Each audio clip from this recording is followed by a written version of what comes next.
physical growth, and we are growing mentally. That is our growth. So when we are thinking of developments and growth, these two things are different in these two ways: physical growth and mental growth. We may tell in that way. Growth and development. In an economy, these two words are also used. For a country, there is growth of the country as well as there is development of the country also. Economically, there is growth. Economically, there is development. Then what is economic growth of a country? Economic growth means when there is a change, a significant change, remarkable change, or sustained rise in the per capita real income, that is called as the economic growth of a country. Telling once more, economic growth means changes in the per capita real income. Then question arises, what is per capita real income? First of all, we shall understand what is per capita income. Per capita income means the total national income of a country divided by its population. That is per capita income. Per capita means per head. So total income of a country, national income of the country divided by total population, it is called as the per capita income. Then what is real national income? This national income at its current price divided by general price index. That one is called as the per capita real income. Suppose in the last year there is per capita real income of 7.8. This year there is per capita real income of 9.8. So there is economic growth of 2% over the previous year. That is called as the economic growth. Then what is national income? The total income of a country. As an individual, we are having our total income per year. So to say, the nation is having also its total production, total consumption, total income on the basis of current price basis divided by the total population. That one is called as the per capita income. Now, economic development. What is economic development then? Economic development is somehow broad than the term economic growth. Economic growth, it implies only growth in per capita income levels, whereas with the changes in per capita income, there are certain structural changes in the economy. All those structural changes, they are called as economic development. That means when the per capita income increases, definitely there are certain changes behind that per capita income. What are the certain changes? First, one small example I will give here. Suppose people are employed. This year, suppose the rate of employment is 10%. Suppose next year, the rate of employment is 15%. That means 5% more people are getting engagements, are getting employed. Obviously, previously there was income of 10 people, now there is income of 15 people. So there is growth in income. In that way, we are telling that when there is economic development, in the background, there are certain structural changes which are happening in the economy. All those structural changes, we may call it as, generally, these things arise or these structural changes resulted into per capita rise of the country or of the economy. So, what is that what is that growth and development for the economy? Now we can understand. When there are certain structural changes in the economy, all these structural changes when positively gives a result where the per capita income increases, that one is called as the growth and the development of the economy. So there here one some equation is there, that is flow of input and output. As we are discussing yesterday, there is a ratio, that is IO ratio, input with output ratio. That input output ratio generally increases over a period of time. Whatever inputs we are giving, the output or the percentage of growth in the IO ratio, it changes. There is shift in the production function. There is shift in the technological utilization. There is shift in the use of science, modern technology. So, in the economy, when there are more number of employments, more number of people are getting employed, structural changes are made in the production process, advanced technology is used in the production, sophisticated machines are being utilized for the purpose of production, more amount of capital is employed for production, uh, I mean to say infrastructural developments are being made in the economy. All these things, all these structural changes, they resulted in growth of income. That result of growth of income results that who is sharing the screen? Who is Pratima madam? Please stop the sharing of the screen. Fine. So, when the structural changes are being seen in the economy, all these structural changes brings into economic growth. So, we have discussed regarding economic growth and economic development. Now, we shall discuss about the national output. What is national output? When a country grows economically, when there is growth of the economy, when there is rise of the economic condition of a country, on the other hand, there are certain changes, that is level of income, national income changes, then composition of national income changes. What is that composition of national income? When we are calculating the national income, what does it mean? National income is the total composition of contribution of different sectors. What are the contribution of different sectors? Like the agriculture, industry, and service sector. As we were discussing yesterday, there are three sectors in the economy: agriculture, industry, and the service sector. The contribution taken from agriculture plus contribution from industrial sector plus contribution from service sector, all these three totally constitute the portion of national income. Now, when there is growth of a country, when there is development of a country, when there are structural changes in the country, the output, or so to say the composition of national income also changes. When we got independence in the early 1947, 50, 55, 60, 65, 70, at that time, agriculture was contributing about 50% of the total income of the country. Rest two, that is industry and service sector, they were contributing less than the agricultural sector. Presently, the trend is changing.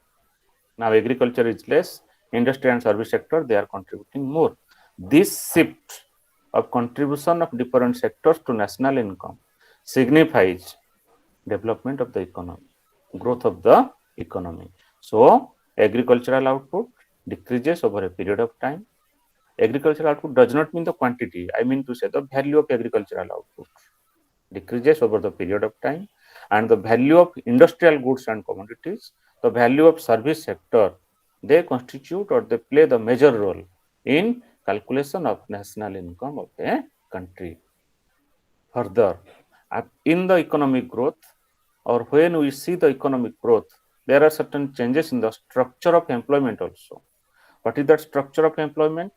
All the people, they are engaged in agriculture, industry, as well as service sector. There is no doubt regarding these things. Agriculture, industry, and service. Whoever he or she may be, they are engaged either in agriculture, that may be land, that may be farming, that may be poultry, that may be anything like that one related to agriculture, primary industry. And then there are some people who are engaged in the industry sector. There are some people who are engaged in the service sector. When the country is underdeveloped, it is obvious that majority of the people, they are engaged in the agriculture sector, and rest few people are engaged in the industry and the service sector. Whereas with the gradual growth of the economy, growth in the economy, slow rise of the economy over a period of time, consistently and continuously growth of an economy signifies that there are certain changes in the structure of employment of the people also. There is progressive shift from employment in agriculture to employment in industry and service sector. So there are the changes we may come across in the employment sector also. People shift from agriculture to industry sector. When there is economic growth of a country, there are also changes, structural changes of investment and capital formation. What is investment and capital formation? I will give here one small type of example which you will get it better. We are the individuals. There are the corporate houses, or so to say the business houses. There is government as a whole. Individuals, corporate houses and government as a whole. We the people, we earn money, we spend the money and we save the money. Most importantly, we save the money. Industrial houses, they also make production, sell their goods, earns profit, and they also save their money. Government, it also collects revenue, makes expenditure, and surplus is also utilized, or so to say saved in the saved. So in this process, there is a term that is called as capital formation. Whatsoever we save, all these are, we generally prefer saving of our surplus in organized sector. Day by day, banking facility is extended. Day by day, the easy of accessing any bank is available at everyone's doorstep. Nowadays, the changes in banking sector, we have seen many changes are there in the banking sector also. All these things attract the people to go for savings. Earlier time, what was happening? To deposit the money, to save the money, people are traveling 3, 4, 5 kilometers away. So that there was hesitation in the mind of the people, not how to save the money and why to travel such a long distance. They were keeping the idle money at their home, I mean to say at their residence. That money was kept idle, unutilized. But recently, or over a period of time, with the changes in the banking habits, people are nowadays, they prefer to keep all the money in the bank account, and as per need, they try to withdraw the money from the bank and they consume the money or they utilize the money. So by this process, what happened? Now over a period of time, there is capital formation. Capital formation means that capital which is contributed from the consumers, industries, and well as the government also. The structure of investment also changed. We shall come later to the structure of investment. Prior to that one, capital formation. In the country, the total money flow or flow of money or the availability of capital dependent upon majorly on the savings of individuals, savings of corporate houses, etc., etc. Then there is some changes in the structural changes in the investment pattern. When earlier a country in the condition of, so to say, a poor country or underdeveloped country, generally they prefer to have production of goods and commodities which are meant for consumption. But when the country develops gradually, there is shift of investment.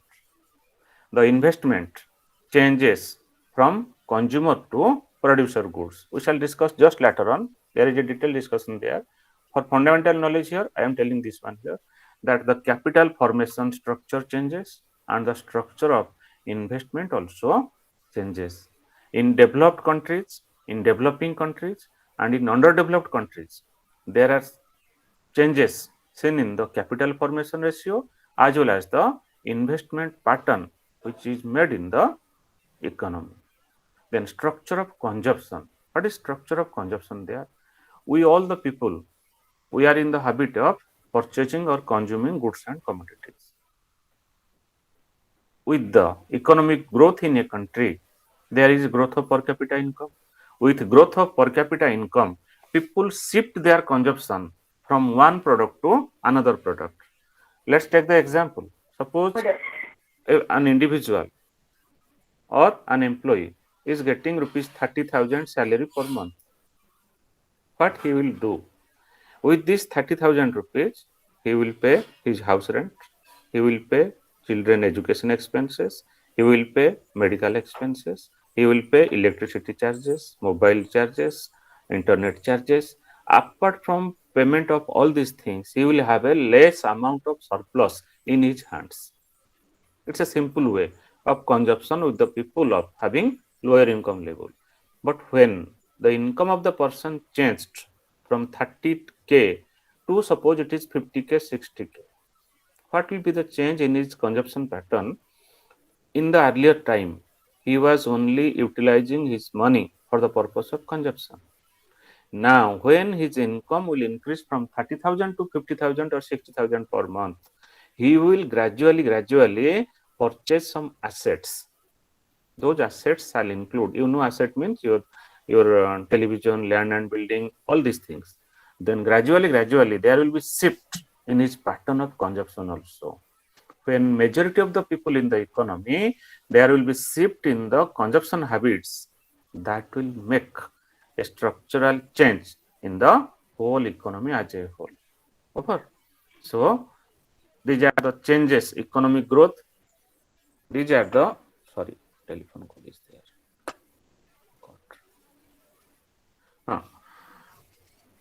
So these are the economic growth and development and changes in the economy or structural adjustments in the economy. Any doubts regarding these things? Any these discussions?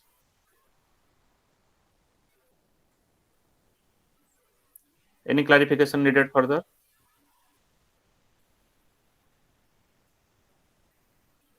No, sir.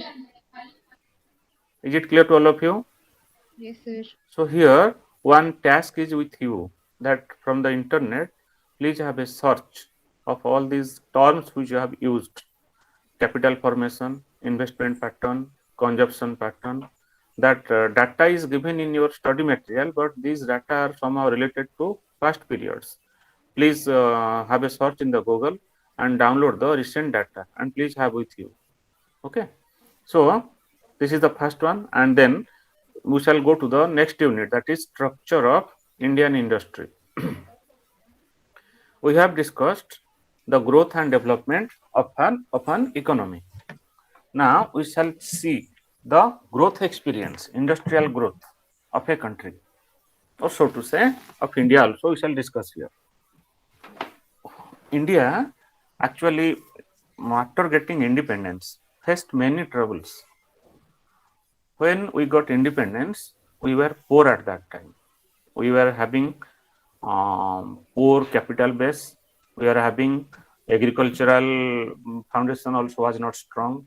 Industrial foundation was not strong. Service sector, there was no, I mean to say, no vision of service sector at that time also.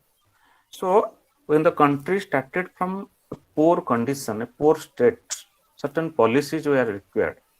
Government framed different 5-year plans. Government framed different policies for the purpose of upliftment of the society. In the earlier time, our primary focus was for agricultural goods. That let's have some food sufficiency at least in the country. Then we shall think of industrial growth. After that one, then we switch over to industrial growth. In the industrial growth, at first already I have told you that when a country is poor, when the people are poor, when the people are having less income, per capita income, their consumption habit is also somehow different than the other people. Generally, in the conditions of less income or less per capita income, we all people prefer to have consumer goods for consumption. But when the per capita income increases, when the income level increases, the consumption habit also changes. As just I have told you, when a person is earning 30,000, what kind of consumption he will make? And when the person will earn 50,000, what consumption habit he will have? These shift or changes in the consumption habits of the people bring a structural change in the industrial production also. When there will be demand for certain kinds of goods, there shall be demand for production of these goods in the industries also. As a result of which, there shall be changes in the industrial sector also. So, for discussion purpose, we shall discuss here what are the different types of goods that are being used in the production process. First one is your basic goods, intermediate goods, raw materials, finished goods, capital goods and producer goods. What is a basic good? Good means any commodity, any item, any product. Good means which itself is not having any utility, but utility is derived from that product. That is called as basic good. Telling once more, basic goods are those goods which are not having utility as of their own, but utility is derived from those goods. They are called as the basic goods. Best example here is cotton. We are using the dress. This dress is having utility. We are using the dress, but cotton itself is not. We are not using that one. So it becomes completely having less utility in comparison to a dress. This dress is being made out of cotton. Dress is having utility, but cotton itself is not having utility. That's the example of basic goods. Then intermediate goods. Intermediate goods means in the middle, intermediate goods which needed further furnishing, further finishing. So intermediate goods means what? Basically in the production process, we shall start the process from raw materials and our end is the finished goods. Keep in mind these two things. In the production process, we shall start with the raw materials and will end with the finished goods. Raw material and finished goods, I think you understand better. Now, from these raw materials to finished goods, there is a process of production, there is a process of conversion, there is a process of transformation from raw material stage to finished goods stage. Intermediate means in the middle it is there. These goods are incomplete goods. These goods are incomplete goods which needs further finishing. Then raw material. Raw material means these things which are needed for the purpose of production. Raw materials are the primary things out of which there is finished product. These raw materials include basic goods as well as intermediate goods. This is raw material. Then there are finished goods. Finished good means which are ready to be used.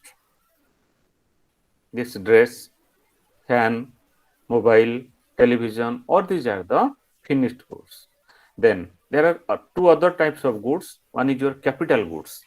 Capital goods means those goods which are needed by the factories, those goods which are needed for production, like your plant, machinery, etc. They are called as the capital goods. And producer goods and the consumer goods. Those goods which are used by the consumers, they are always finished goods. They are called as the consumer goods. Whereas producer goods means those goods which are used in the production process. Basic goods, intermediate goods, capital goods, all these are the producer goods. Any doubt regarding the types of goods or types of industries? Any doubts, please, from your No, side? sir. No, sir. No, sir. Very good. So, when in an economy there is some economic growth over a period of time, definitely we shall see structural changes in the economy, the investment pattern, the consumption pattern, the industrial production pattern, the employment pattern, savings pattern, all these changes. There is definitely some changes. Then the industrial units, they also change their size. Size means in the earlier time, 20 years back, 30 years back, we have seen the industries, they were having less amount of capital. They were started with less amount of capital. Nowadays, we are seeing industries where the capital is so large, it is difficult to write, I mean to say, difficult to understand how much of capital that industry is utilizing. The size of industrial unit, it changes. From the small industries, the big industries can be seen in the economy. Suppose you compare today in the Google also, the industrial structure in India, industrial structure in China. Giant industries, big industries are found in China. Some of the big industries are also found in India, but however, they are not comparable. Big giant industries are found in China with huge amounts of capital investment, huge types of huge people engaged, and also sophisticated latest machineries are also utilized there. So obviously they are in the advantageous condition over other countries. Then ownership pattern of the industrial sector. Have you seen Excuse me, in sir. the world any country where the industrial sector is in the hands of the government and the country is advanced one? Probably not. There is active need of participation of private sector. There is active need of participation of private sector in order to see the country growing at a faster rate. Unless and otherwise there is participation of private sector, the growth cannot be achievable. Okay, and industrial growth rate is there over a period of time in India also. Nowadays, India is moving ahead.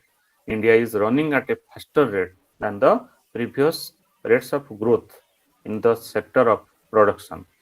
So, in the industrial production area, you people please have some Google search that industrial structure, Indian industrial structure, production of industrial outputs, like that one. So basically, these basic goods, intermediate goods, raw materials, all these things constitute the industrial production. Now, coming to the Indian industry, sectors in the Indian industry, there are two sectors. Most are public sector. Sir, Please tell. sir, in block 2, in Hmm. our syllabus, that second unit is about industrial policy framework. Hmm. So it is dealing with all industrial policy like prior to 1991 and post 1991. Industrial policy resolution. Yeah. I am just telling in short, in 5 minutes, I am discussing about that one. Then I shall come to you. Actually, what is industrial policy resolution? Every country, so to say India also, all the policy, resolution, framework, guidelines, rules, regulations, mandates are being framed by the government. The government is run either in a democratic way or in the communist pattern in China or in any other pattern which is seen in the world also, whatsoever it may be. Ultimately, government is the custodian of the country. Government safeguards the country or the economy as a whole. For growth of the country, government is responsible, and for every kind of changes in the economy also, government is responsible. How it is so?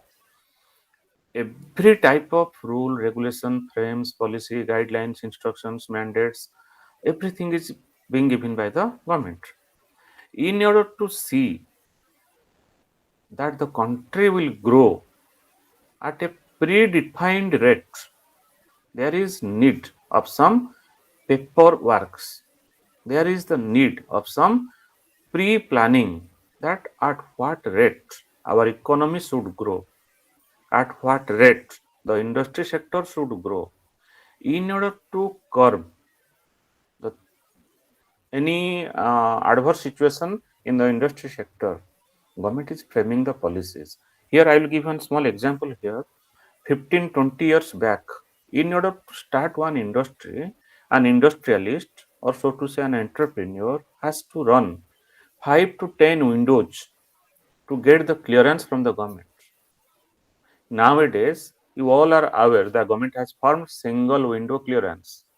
Recently, there is government of Odisha news in the 2 to 3 days back. Single window clearance. That means all the government agencies which are there to give the instructions, guidelines, etc. They will sit together, and from one place the instruction will be given. Single window clearance. The entrepreneur will not run one window to another window for the purpose of clearance. So the process of getting approval became easier. Then transparency. Earlier time, the guideline what it was specifying. Nowadays it is very much clear, available everywhere. In order to start this kind of industry, these are the requirements. You have to fulfill all these things. So one is certain that if I will fulfill all these conditions, naturally my industry will be given clearance. So that is called as the industrial policy resolution. Every year government frames the IPRs. All these IPRs, it is changes from year to year. Government of India is framing the IPR. Government of Odisha is also framing its IPR. On the basis of industrial policy resolution, different industrial units across the country, across the globe, they are also showing interest to come to Odisha, to come to Maharashtra, to come to other countries, other states also. Here I'll give one small example here. You might have heard the name Tata Nano. Tata Motors was manufacturing a car that is called as the Tata Nano. There is a state of, I mean to say, there is a West Bengal state. You might have heard that one. West Bengal, there is a place, Singur, where this Tata Nano project was being launched. Due to the local issues relating to the land, it became the state issue. Government makes interference, and Tata was denied to own the land. Then Tata was facing stiff opposition from West Bengal state. At that time, the Chief Minister of Gujarat sent a letter of welcome to Tata that please come to our state, make your investment here. We are giving you all the clearances. This is industrial policy resolution. Government decides all the clearances given in readiness form. Tata immediately makes the shift from West Bengal to Gujarat. Now what happened? Who are in loss or who are in gain? You people can easily tell. I need not explain in detail. So this is called as the industrial policy resolution. Objectives are many, outcomes are many, drawbacks are also many. Okay. So please have a look over the recent industrial policy resolution. No need to read every year or so to say the 20 years back. Only the recent IPR. Please get it through. Any further clarification, madam?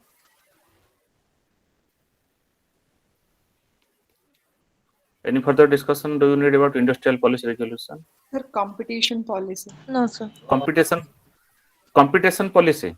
Yeah, this is Yeah. Competition policy. It is in which unit? so unit. Industrial policy or anywhere else? Yeah. Industrial policy, right? Listen to me. What is that competition policy? In earlier time, there was an act, MRTP Act, Monopoly Restrictive Trade and Practice. What is that MRTP Act? That government was thinking, if an industry dominates all other, then the economy will not be in a good condition. The people will suffer. So to restrict the power in a single hand, government made a rule, that is MRTP Act, Monopoly Restrictive Trade and Practice. One cannot dominate the market. One industry cannot take all the decisions relating to the market. It must be kept open so that people will get the benefit. That competition, when there is starting of new industries, when there is a have we discussed yesterday MSME, micro small medium enterprises? No. Achha. Yes, sir. Let's have small discussion about this and then we shall come to this competition. MSME sector. What is MSME? Micro, small, medium enterprises. Micro enterprises means how to determine the name of the enterprise, either micro or small or medium or large industry. How it is being determined? It is determined on the basis of investment in the plant and machinery. Be very much sure that we shall ascertain the type of industry on the basis of investment in the plant and machinery. On that basis, if the total investments in the plant and machinery is up to rupees 1 crore, it is called as micro industrial unit or micro enterprise.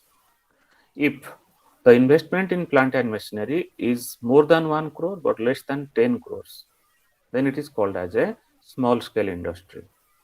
And if the investment in plant and machinery is more than 10 crores and less than 50 crores, then it is called as medium enterprise. Keep in mind, telling you once more, if you will see your study material, it is completely different because the MSME limit which was written in the book, it is quite long days back. I am telling just the MSME limit as of today. So if there are some changes in the figure, please rectify this one. But telling once more, up to 1 crore micro unit, 1 crore to 10 crores small enterprise, then 10 crore to 50 crores medium enterprises, then more than 50 crores it is called as the large scale enterprise. Question is there, in the market there is competition. There is competition. The competition must be there also for the purpose of benefit of the public, but the competition must not be unethical. Competition must not be in a way that one to kill another. There must be sound and healthy competition in the market.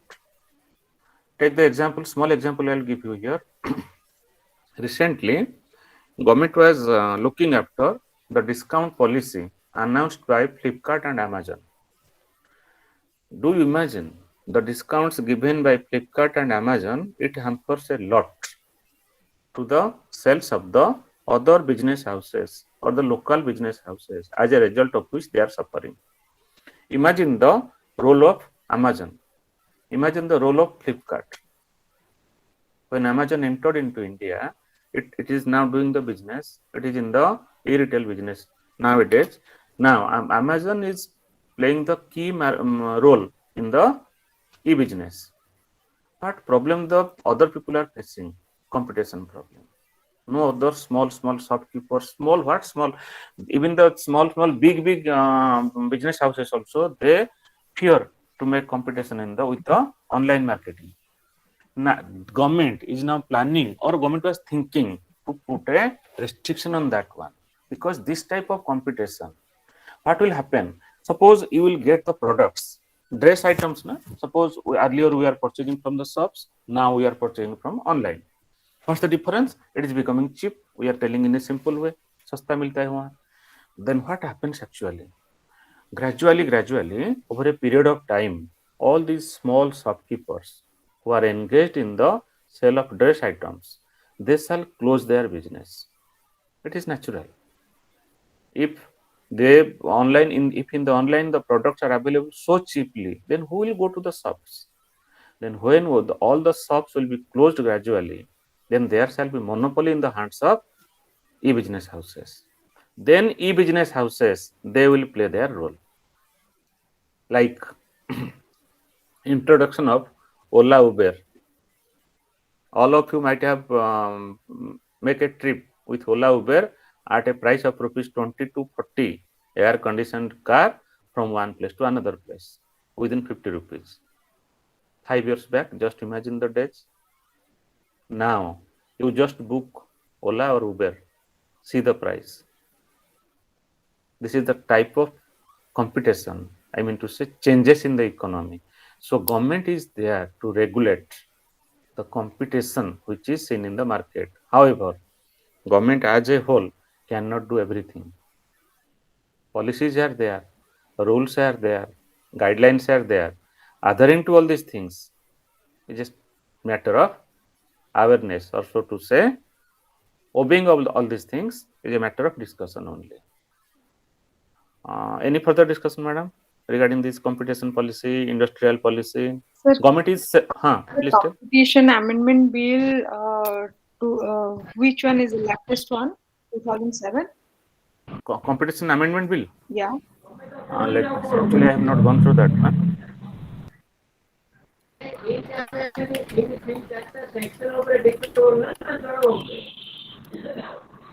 Madam, voice is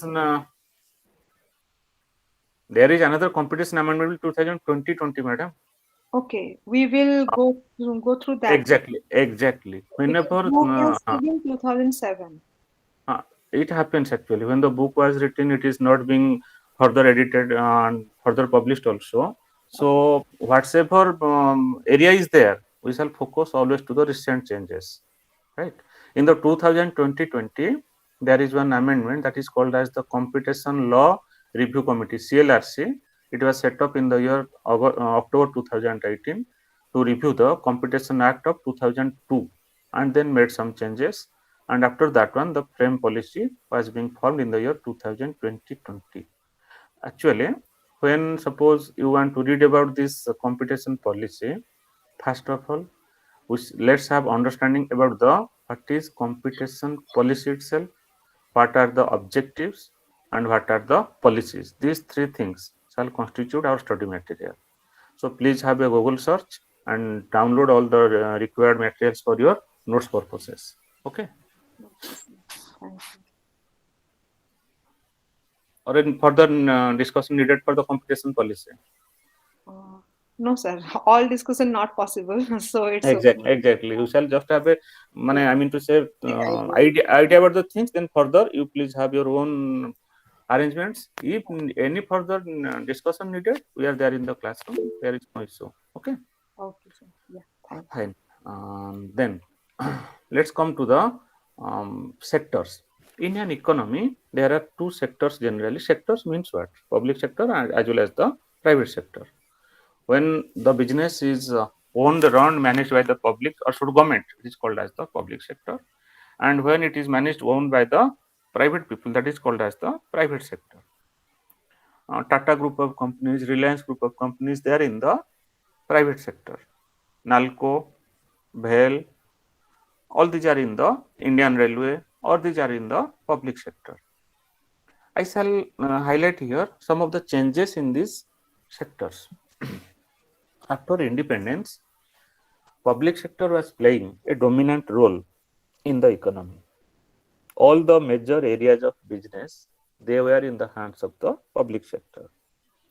Initially, government thought that with the help of the public sector, people will get good quality products, people will get products at a good price, and the business as a whole also will grow by making profits, by making quality products. But all these objectives could not be fulfilled because public sector output we all have experienced over in our life also. Somehow we are dissatisfied, either the product is not good, or the price is not good, or the anyone like that one, or the better product is available at a better price. So public sector gradually became a burden in the hands of the government. When government is investing huge amounts of money doing the business and incurring losses year after year, then what is the need of doing this business? Then government decided to close this public sector, and there is shift of some sectors, some areas from the public sector to the private sector. Here we shall discuss the major main part of the public sector in India. Public sector in India plays a vital role in the economic growth, in the economic development of the country. Today, whatever we see, all these are the transformation processes from the public sector only. Transportation sector maybe, aviation sector maybe, education sector maybe, health sector maybe, whatever sector we may take the example. There was the leader that is called as the public sector. From that one now, there are the private sectors which are participating in the economy. In the public sector, the objectives are, what are the objectives generally we can say? That to provide good quality products, to have growth of the economy, to give to increase the exchequer of the government by generating some profits, then balance regional development, then growth of defense oriented industries, assisting small and ancillary industries, employment opportunity, socialistic pattern, etc., etc. These are the different objectives of the public sector. But I mean to say, except a few good public sectors, rest all the public sectors, they fail to achieve their targets. Examples are many, starting from transport. Oh God, please 1 second.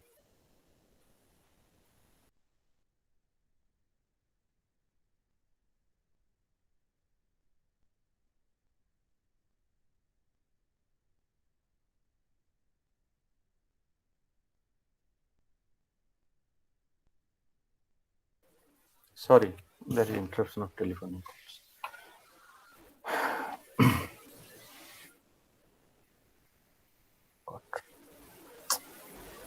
1 second, please.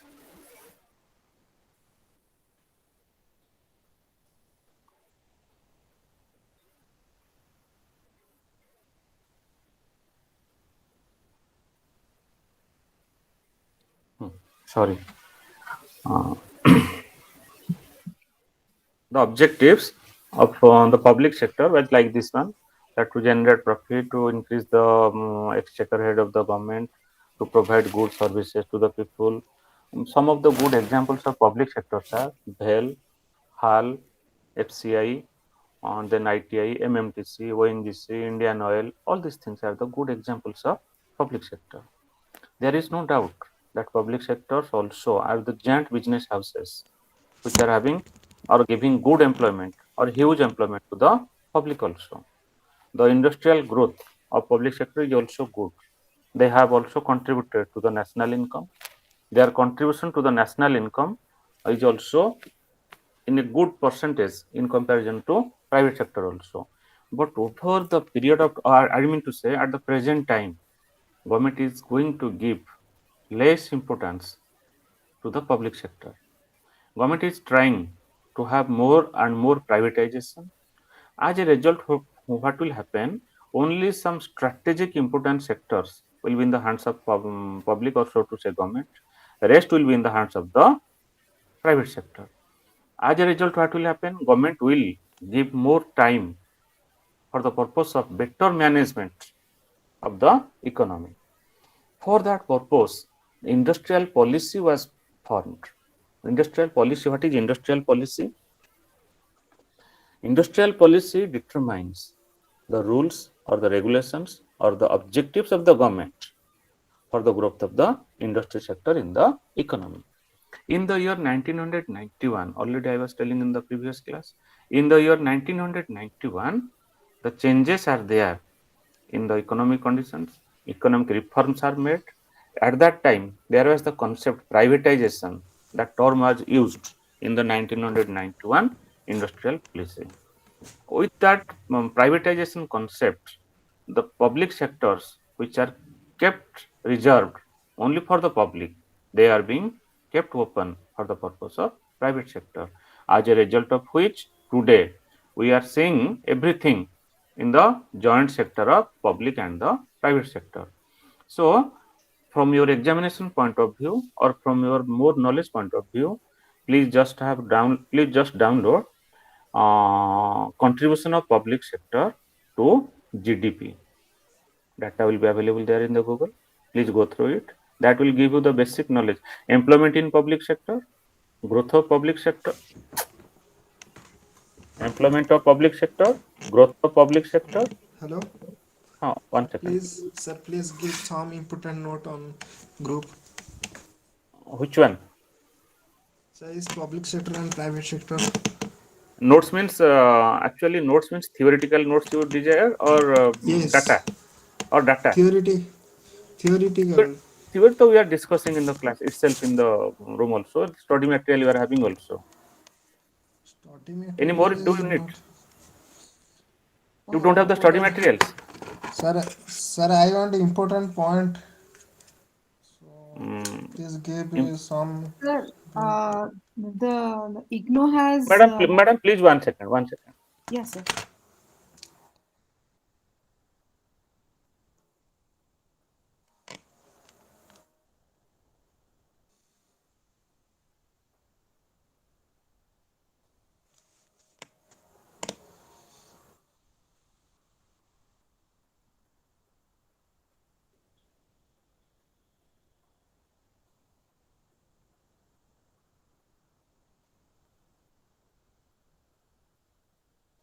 Please.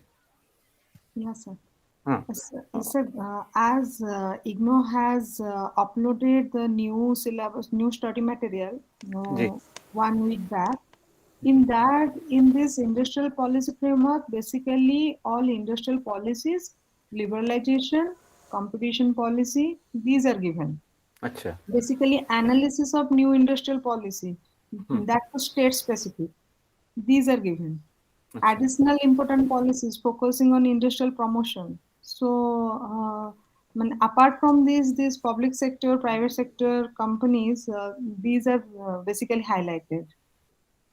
I see. Uh, Actually, this subject or the I mean to say this paper is such it covers such an area which yeah. generally is not restricted to bookish knowledge. Lot of things are there which generally it will be incomplete to cover everything in the classroom also. The latest books which you are having, actually I have not gone through all these things. So you need, can we send you in email No issue. If it is available with you, please share with me. so that And I on the, think some focus-based discussion will be there. sure, So sure, there will be we no will issue. get our question-based your suggestion from you, so that Definitely. will be helpful to exam also. Sure, madam. There is the WhatsApp number available in the group. You may send through WhatsApp, or I will send you the mail ID. And Sir, please, email ID sent, so it will be better. The downloaded books can be sent. okay. One second.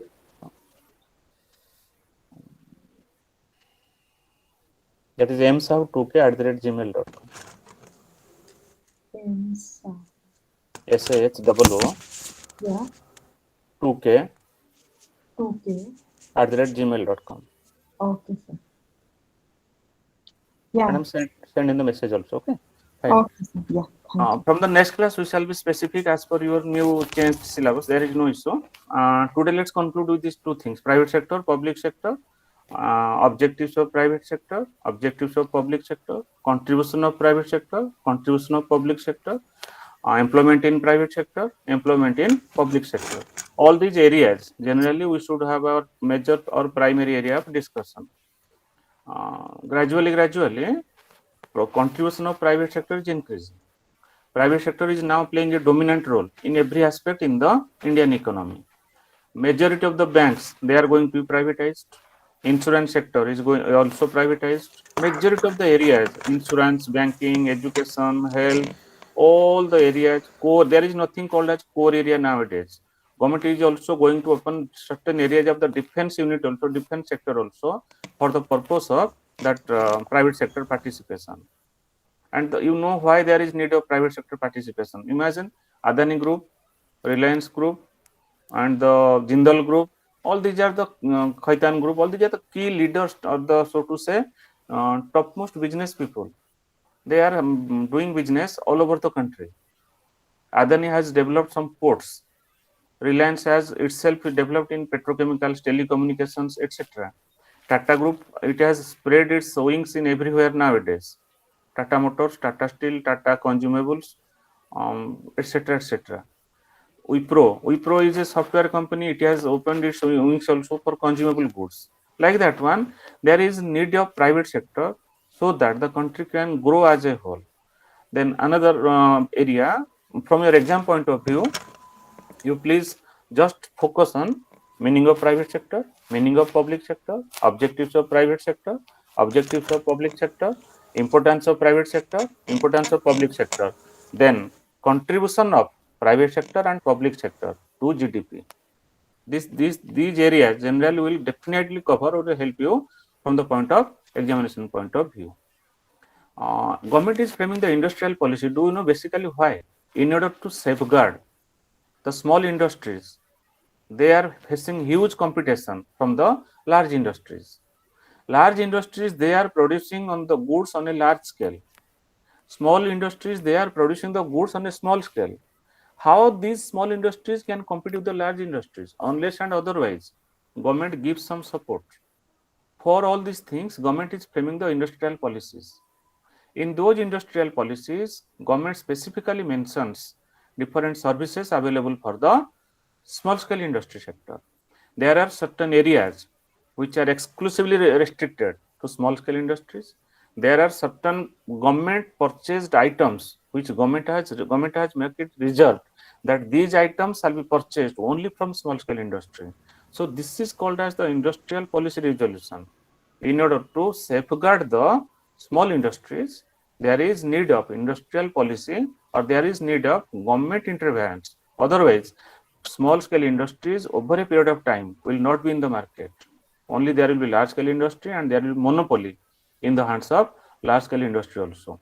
Government is having different organizational setups, institutional setups, like already I have told you yesterday, district industries center, directorate of industries, small scale industries, OSFC, DIC, IDBI, NABARD, SIDCO, many institutional houses are there framed by the government to support the small scale industries and to uplift them so that actually what is the need of the small scale sector?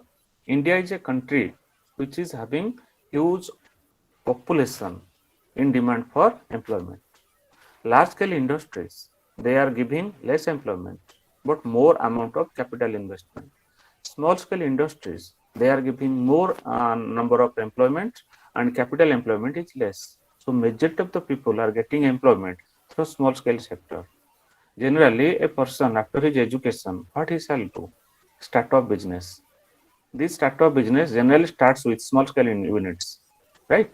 So government is providing every kind of support from technical know-how, preparation of project reports, arrangement of finance, arrangement of raw materials, marketing of their goods. All these guidances government is providing through the industrial policy only, right? So these are the discussions regarding the industrial policy, small scale industry, problems faced by the small scale industry, government support, private sector, public sector, etc. Another last area, there is industrial sickness discussion. What is industrial sickness? When an industry is unable to generate income, we generally sickness means somehow not good. How to define the sickness? There are different definitions available in the books also. RBI is giving one definition, SICA, small industries, industrial act, there is giving one definition. Many definitions are available in the book. But for our knowledge, we are telling when an industrial unit or a company is running for last 5 years, in the last 5 years, there is loss and the accumulation losses are equal or more than the net worth of the company, then that is called as a sick unit. In other way, we may tell when an industrial unit is unable to repay its loan continuously over a period of 3 to 4 years or 3 to 5 years, it is a sick unit. When in other way, we may tell that an industrial unit is incurring cash losses year after year for consecutive 3 years, that is also a sick unit. So sick unit means which is not sustainable on its own, which cannot generate income of its own to run on its own. It depends upon other assistances, that is sick unit. Causes are many. One is internal cause, another one is the external cause. There are different symptoms of the industrial sickness. What is the symptom? Now there is production, but there is less sales. Obviously, there is blockage of the output. Company sales declining over a period of time.